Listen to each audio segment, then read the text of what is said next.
So I decided, I became like the biggest people pleaser, like trying to be around people, play small, not say too much, don't speak what's on my mind, not defend myself or my children when people were just, when stuff was for real out of order or just disrespectful, things like that. I played small for far too long, to the point where I literally drove myself, I was my own worst enemy. I drove myself into a mindset that was so toxic.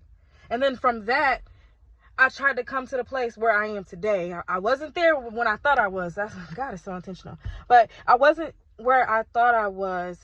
And then I began to walk around with my chest poked out with a whole bunch of pride. It was nothing but pride, because I felt like, nah, I felt like, no, I know who I am. People gonna know who I am. And it was just a whole bunch of pride, a whole bunch of puffing myself up. It wasn't healthy. The mindset, it just wasn't. It wasn't. I was far from God too. I gotta say that. I wasn't. My prayer life wasn't praying. I was reading. I will say, I was reading every day, nonstop. I was reading in the morning, at night. I read. So I was obtaining information, but the way I was using it was prideful. It wasn't, and I'm not trying to offend nobody, but like the true Israelites, that's nothing but pride. It's all about color. Where's God's message at in that?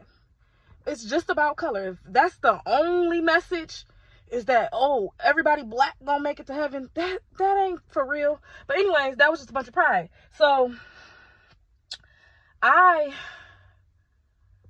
will not do that to myself. I was my own worst enemy. It ain't nobody's fault. Nobody around me fault. I take nothing personal. And I know that if somebody don't want to be around me or whatever the case may be, that's something they dealing with. Cause I ain't did shit. I ain't did nothing. So I started feeling like nobody appreciated the things that I did, and blah blah blah. And yeah, it was just a bunch of pride. So thanking God for where I'm at today. And just know to don't play small to make others comfortable. Don't let your confidence dwindle, or yeah, don't do that. Stay blessed.